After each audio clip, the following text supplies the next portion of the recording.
Facebook एक बार फिर से अंतर्राष्ट्रीय लेवल पर नंगा हुआ है दोस्तों।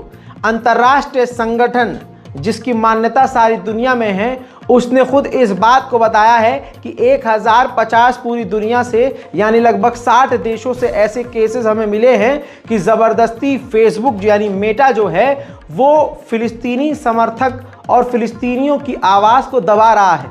आप अच्छे से जानते हैं कि फेसबुक फिलिस्तीन के लिए आप अगर कुछ लिख रहे होंगे तो आपके अकाउंट को ब्लॉक कर रहा है, उस कमेंट को डिलीट कर रहा है, कम्युनिटी गाइडलाइन बताकर आपके अकाउंट को लिमिटेड कर रहा है। ऐसे तमाम केसेस लगभग 1050 पकड़े हैं। आपको बता दूं कि पूरी इन्वेस्टिगेशन के बाद ये साबित हुआ है कि हर तरह से फेसबुक मेटा लगातार पूरे दुनिया के 60 देशों में ऐसे कांड कर चुका है जिसमें उसने फिलिस्तीन की आवाज़ पूरी ताकत से दबाने की कोशिश की है। यह अंतर्राष्ट्रीय रिपोर्ट है। वहीं मेरे दोस्तों, गाजा की सरजमीन पर एक और बेहुदा कांड इजराइल के सैनिक करते हुए नजर आए। जिस घर को तबाह कर चुके हैं और घर वालों को मार चुके हैं, उस खाली घर के दरवाजे पर जाकर इजराइल के सैनिक कह रहे हैं, तुम दरवाजा क्यों नहीं खोल रहे हो।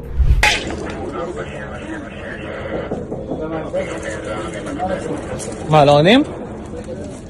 נושא שוב. מוזר, נראה לי אין אף אחד בבית. איך אני יודע? זה פירק לו את הבוגי. इजराइल के कत्लेआम में पूरी तरह से जर्मनी साथ दे रहा है इजराइल का। अब आपको एक तस्वीर दिखा देता हूं कि जर्मनी की महिला विदेश मंत्री और आईडीएफ का एक सीनियर अधिकारी बिल्कुल जर्मनी की विदेश मंत्री के बिल्कुल बराबर में बैठा है उसके बर्थडे के सेलिब्रेशन में। ये तस्वीर देखिए, ये जो महिला हैं ये जर्मनी की विदेश मंत्री हैं और बाजू में ये जो बंदा बैठा है ये टकला, ये आईडीएफ का सीनियर अधिकारी है। तो सोचिए कितना करीबी और गहरा रिश्ता है। देखिए, एक और बड़ी रिपोर्ट आई है जो बड़ा झटका इजराइल के लिए है।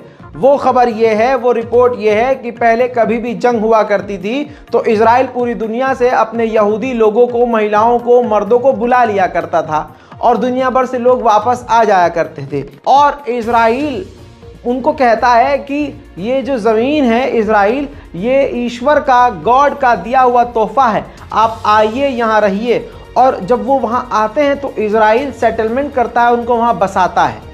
लेकिन इस बार ये पहली बार हो रहा है कि यहूदी आ ही नहीं रहे हैं। क्लियर कर देता हूँ, वो यहूदी नहीं जो देश छोड़कर गए हैं, वो यहूदी जो दुनिया भर के अलग अलग हिस्सों में पैदा हुए हैं, उन यहूदियों को इकट्ठा करता है इजराइल में, बुलाता है कि आप अपना देश छोड़िए, यहाँ आइए, यहाँ बसिए।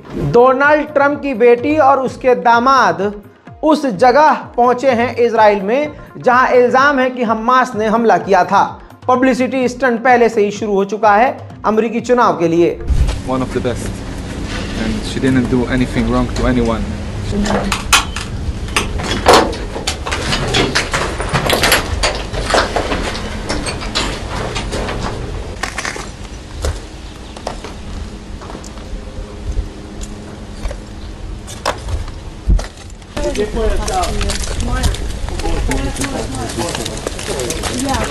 Felt like the safest, most happiest piece of heaven that you can find.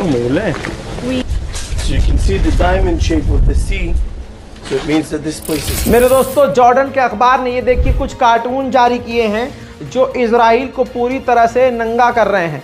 पहला कार्टून आप देख रहे हैं कि नेतन्याहू के हाथ में एक खंजर है जो कभी खंजर लग रहा है, लेकिन वो फिलिस्तीन का मैप है और वो फिलिस्तीन का मैप एक जार की तरह है और पूरा खून वो पी रहा है नेतन्याहू और उस पर गिर रहा है। अगला कार्टून देखिए जिसमें दिखाया गया है कि अंतर्राष्ट्रीय मीडिया को इजराइल कंट्रोल कर रहा है। तीसरे कार्टून में देखिए कि लाशों के ढेर पर नेतन्याहू बैठा हुआ है, हाथ में चाकू वाकू है, वो खा पी रहा है। अंतर्राष्ट्रीय मीडिया को लंबे लंबे झूठ बोल रहा है इजराइल। उल्टा चोर कोतवाल को डांटे। सुनिए, इजराइल के राष्ट्रपति ने यूएन की आलोचना कर दी, कहा कि अगर यूएन फेल ना होता तो आज गाजा के अंदर 3 गुना ज्यादा मदद पहुंचती। मेरे दोस्तों, इसके अलावा इमैनुअल मैक्रोन यानी फ्रांस तो पूरी तरह से इजराइल के खिलाफ इस वक्त उतरा हुआ है।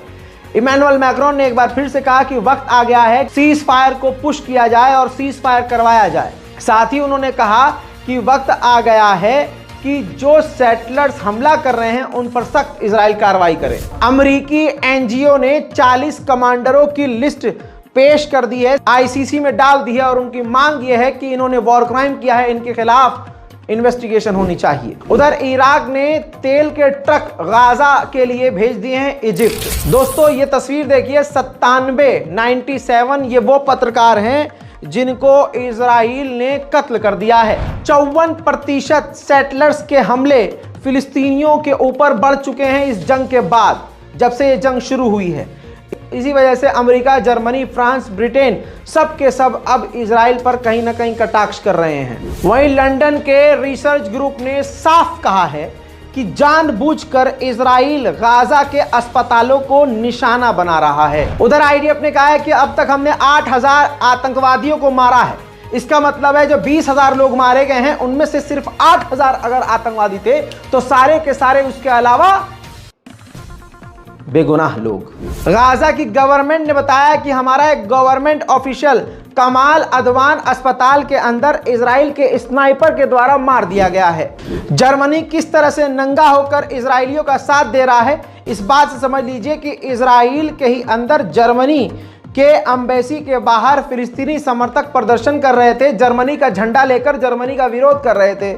वहीं जर्मनी के दफ्तर के अंदर, एम्बेसी के अंदर जो वहां ऑफिसर थे जर्मनी के, उन्होंने वहीं से निकलकर, अधिकारियों ने निकलकर वहां प्रदर्शनकारियों को बुरी तरह से पीट दिया। उधर हमास ने बताया है कि गाजा बॉर्डर क्रॉसिंग के हेड को भी इजराइल ने कत्ल कर दिया है। उधर दोस्तों यमन के खिलाफ अमेरिका ने बताया कि 20 देशों का ग्रुप बन चुका है, छोटे से यमन को मिटाने के लिए 20 देशों का संगठन। उम्मीद करता हूं इस रिपोर्ट को शेयर करेंगे, चैनल को सब्सक्राइब करेंगे। जय हिंद।